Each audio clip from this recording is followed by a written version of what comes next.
Welcome to Thrive Radio. I'm your host, Amy Montgomery, entrepreneur and digital marketing agency owner. Today, my guest is Susan Solomon. She's an executive coach for women in tech and the men that they work with. She customizes coaching plans for women in tech to optimize their potential and navigate a male-dominated industry. Susan, welcome to the show. Thank you very much for having me. Yeah. Can you share a little bit about your journey and how you became an executive coach? Yes, it wasn't a straight path. It makes sense, but it was sort of circuitous. I grew up in a home where my parents did not really like people. So you see how far I've come. My mother was very, very shy. And my dad had had experiences in his life where he really wasn't patient with other people. So I grew up thinking I didn't like people.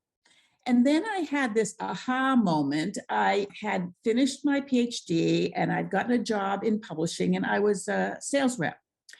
And I was in West Texas making some calls. And I had a lot of fun with the clients that I was calling on. A lot of fun. I walked out and I remember thinking to myself, I really like people. And all the things I'd thought before sort of dissipated. I mean, this was the beginning, let's say, of my journey into coaching. I was in publishing, moved up the ranks to become an executive editor, and I specialized in tech publishing, published a lot of bestsellers. At the time, I was living in Silicon Valley when Apple was in one building. That's how long ago. I was living in Cupertino. After I worked my way up in the publishing business, I decided to leave and I started my own business. I did consulting for former competitors. I did some training. So that worked well. I became a coach because one day I had somebody tell me, you'd be perfect as a coach. And I said, what is that? Because in those days, everybody thought coaching was, basketball or whatever.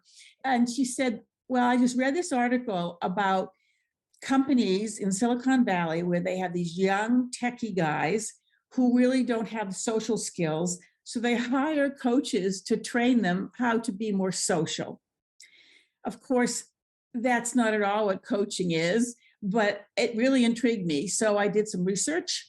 At that time, there were only 10 coaching schools, and I found the one that fit me. I had some free sessions and decided to enroll. It was an 18-month program, not at all what it is today, which is much, much quicker.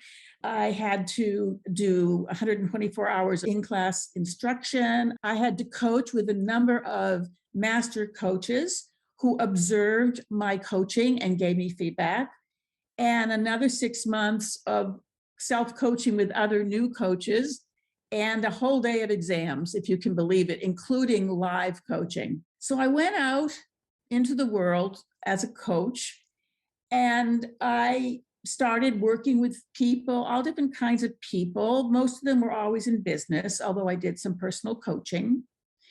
And I've basically been coaching for over 21 years at this point. So I've really seen the industry grow and change. I am glad that, of course, that I became a coach, and I'm glad that my journey took me there. It's an amazing story.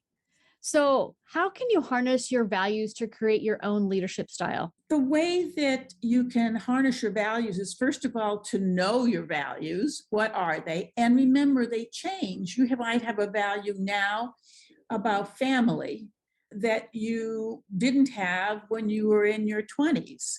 So you have to reevaluate your values every now and then to be sure. So first, one way of doing it is if you know your purpose in life, if you think you do, and a lot of times people don't, or they think they have a purpose and then the purpose changes. But if you look at what you think your purpose in life is, therein lies your values. So if your purpose in life is to work with other people to create innovative things, that's what you really want to do, well, your values can be sort of gleaned from that. You cherish interaction. You cherish sharing ideas with people, things like that. And I work with my clients to help them get a real grip on what their values are. And then what I do is we look at the values. Let's say I had a client who had a great value for developing people and helping them to blossom in their career and their personal lives. And so those values were very clear, but she wasn't actualizing all of those values in her leadership style.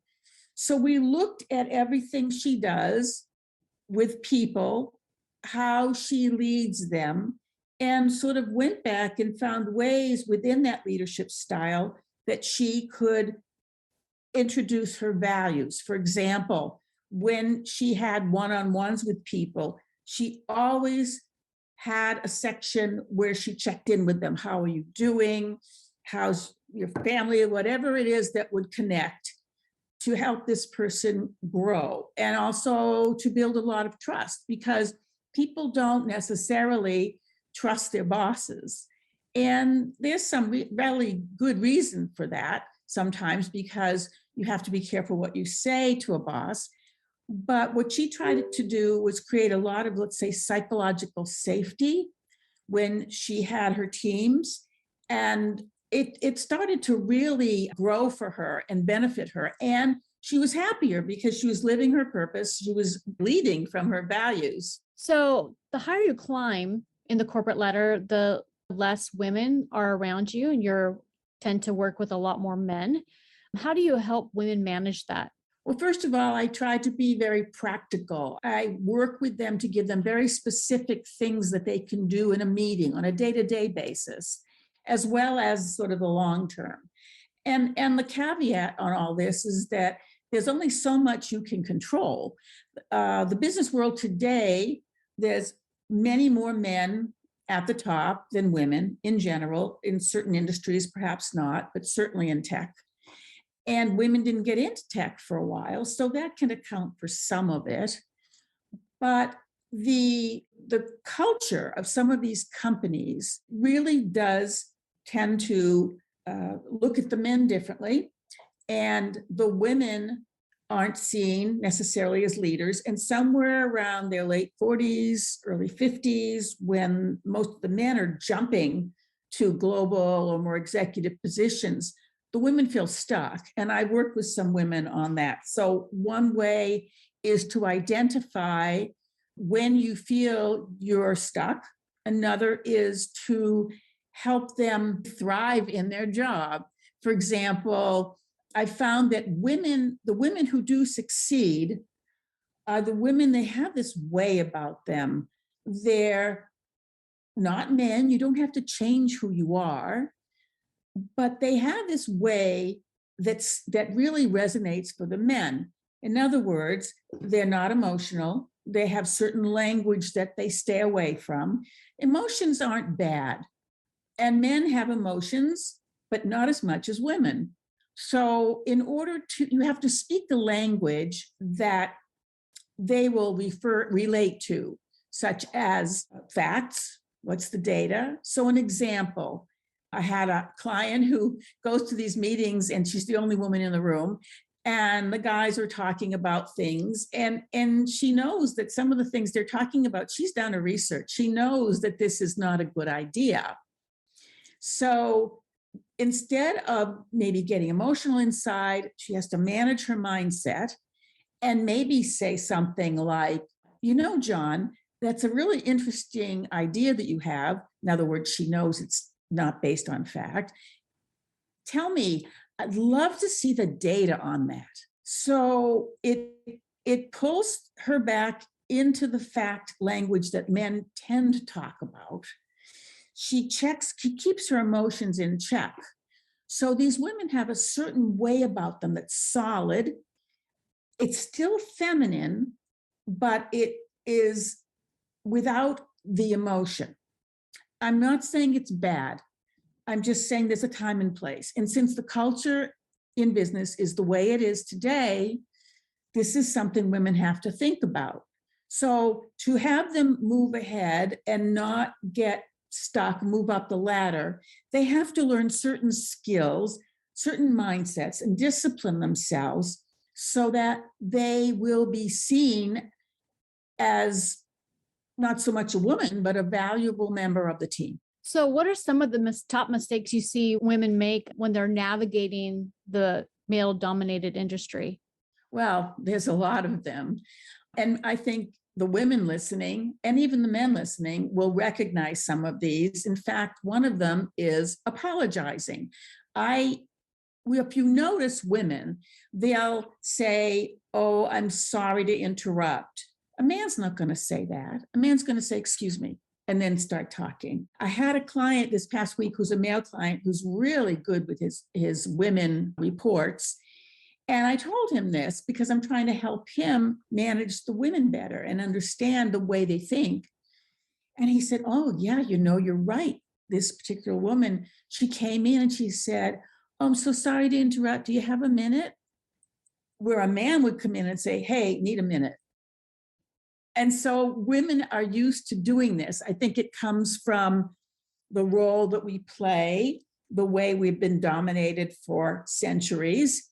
And so I always tell my clients, sorry is not a word in your vocabulary. It has to go away. And they'll start noticing when they're going to do it, and they'll realize how much they're doing it. Another thing is women hold back, and I understand they're not as confident. They're in a room where it's all men, and they have to start to look at what they say and how they contribute. And different women respond differently to how they're going to speak up. But the critical thing, talk about moving up, is to be heard, and to be heard in a way that's valued. And it's hard to just say to someone, "Well, just be confident and speak up." I just hate that when people say that. There's a big gap between where you are and where your confidence can be. And so I work with them on building their confidence. And basically, I call it not self-confidence, but self-trust. If you think about it like that, it's a much more enriched way to look at it. Women have to justify their actions. That's because we make excuses just sort of naturally. We feel that we have to because men have made us, in a way, made us feel that we have to justify our actions. So that's something to be aware of. Another one is the idea that they have to change and not be who they are in order to move up. And that's not true. You can be who you are and move up as long as you are in your values and you're yourself. The way that I coach is I don't talk to people about things on the outside, like, to be a good leader, you should do this, this, this. I start on the inside of the person. We talk about the values, who they are, what's their culture, what things they enjoy doing, or what are the expectations in the countries where they live, or the people they manage. Once we figure that out in the inside, then we go to the outside of what to do. So we're human beings, we're not human doings. And we first figure out who we are, who we be, and then go out and apply that to what we do. And if you're authentic in that way, it's sustainable and people pick up on it and they build trust. So it's all about managing your mindset to be in your values and feel fulfilled what you're doing, and it will come across naturally. You won't have to fake it. You may have to learn a little specific language, like we talked about apologizing, but once you get the hang of it, it's so much easier. So, what's a better way to approach things than to justify your actions? What should we do instead? Well, if I say I went out and not do it, just not justify. For example, if someone says, "I decided to go out and do this," and stop. You have to say, "Because I think it was a good idea. What do you guys think?" Looking for validation. And let them speak up and say, "Why did you do that?" Then you explain. But to immediately jump into this role that women play of trying to justify what we do because we're used to that from centuries of doing that with men, it's not a good way to be perceived and not good to build your brand or to move up. It looks like you're uncertain of what you did. So what are some of your client success stories? Well, I'm a little immodest, I guess, with this, but all of my clients have had success in one way or another. If they're not having success, I give them their money back if they're not happy. So the clients that I have or who re-up or who refer me want to do this, and they apply themselves and we work together to create their success. So for example, I have one client who was working in Paris. She was Indian derivation, or her background was Indian. And she was brilliant. She was brilliant, young, beautiful. When I say young, it's relative, but in her late 30s, beautiful woman. And her boss was threatened by her. And of course, in the culture that she happened to be working in, which was Amazon, you have to have your boss's sort of endorsement to move up. And so she was trying to figure out how she could do that, because he was very threatened. And she was at the same level. They give them levels at Amazon, and they were at the same level, and she was gunning for a level up. So we thought about different ways, but one day we talked about the fact that she met this man who was not just her skip level, but who was one level above that. She happened to meet him and talk with him briefly after a meeting. So we decided that she was going to use that as a way to try to have 30 minutes of his time and go in and not so much ask him for what she wants, because these people at the higher level, they're asked for things all the time, money, favors, whatever it is. So she went in, and the first thing we decided she would say was, you might think I'm just here for you to help me, but I'd like to know before we get started, how can I help you? I know I'm several levels down, but maybe there's still some way I can contribute to the information you have or something else. She said the guy just about fainted. He said he'd never been asked that from someone below, except maybe his immediate report. And it set the tone. She stood out. She would anyway with anything she talked about. And because of him, he talked to another person and got her into a situation where she could re-interview for a job, which meant a promotion to the next level and a move to New York. Wow. Where she really wanted to go. What do you think has been your truth that has gotten you this far in your journey? Well, first of all, I've always trusted my intuition from even as a young, say, teenager. I sort of get the feeling, I get a hit. I'm not saying I'm an empath, intuitive kind of person, but when you look around, you see things, you observe behaviors or whatever. I've always had an intuition about something, and I followed it.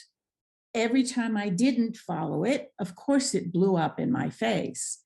It's one of these things where people say, I knew he wasn't the right kind of boss to have, or I knew she wouldn't help me. I just had that feeling, but I went ahead anyway. Well, that feeling is intuition, and I've used it quite a bit. And men have it too.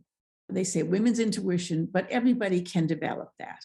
Another thing is that I've always been curious about a lot of things. And what's happened to me over the years is that I become more curious about people. I read biographies. I want to understand how people got to where they are.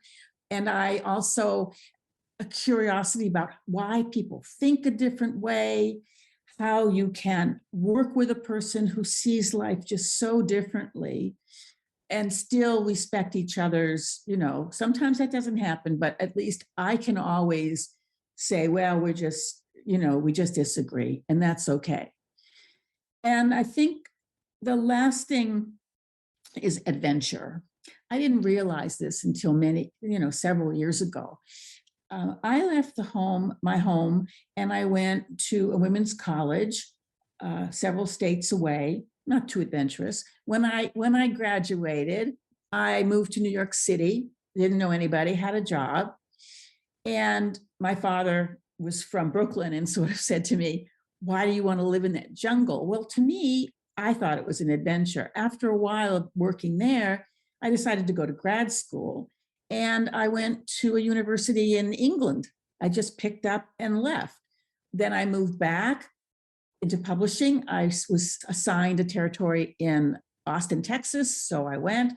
Then I had an opportunity to get promoted. I chose the California opening. And then I have picked up and just left for Europe 2 other times. And I've lived in Europe in 3 countries. So for me, adventure, it's always the next thing that might come along that interests me. And I've kept a lot of intuition and adventure and curiosity in my life. And that's probably what's gotten me to where I am. I love that. So, is there any piece of advice that you would give yourself when you first started out? Well, I think the things that I just said, that to keep those in mind and to live by them is one thing.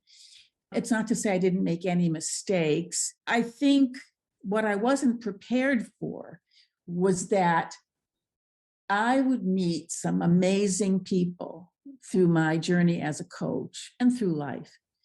But one of the things that I wasn't prepared for is that how many of those people lack confidence. And they, in various ways, and you wonder if you should have done something differently, or you're afraid to do XYZ.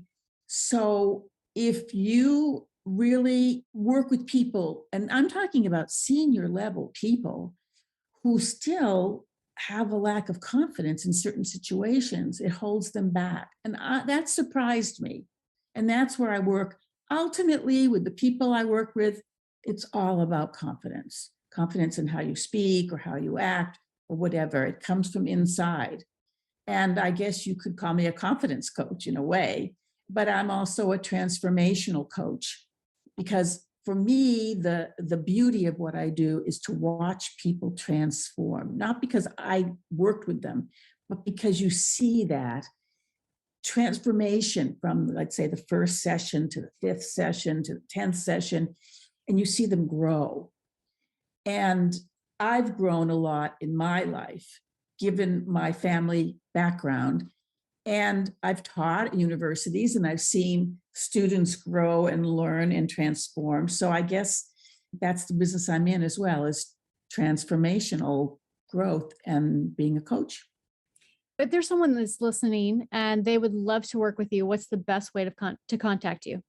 Okay, I'm on LinkedIn, Susan Solomon, and my address is Susan Solomon, Executive Coach.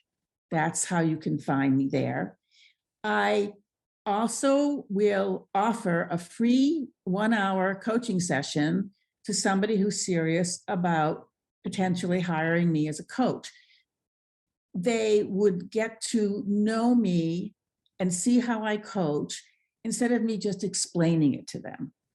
So, and when somebody said to me the other day, "Well, that means you're giving up all these hours. You can't afford to give up that, potential income earning." And I said, "You don't get it. This is how I earn the income, because people work with me for an hour and they see what value I can add to them. And then they want to work with me. And I don't need a zillion clients. I have fewer clients so I can give them the time they need and can really be there for them. So it's the quality, not the quantity." I love that. And I'll make sure to put that link down below. Thank you so much for coming on today and sharing your journey and also your expertise. You are most welcome. Again, thank you for having me. Yes. And if you are listening, you want more information about this podcast and upcoming shows, you can visit acalltothrive.com. Thank you, everyone, and have a wonderful week.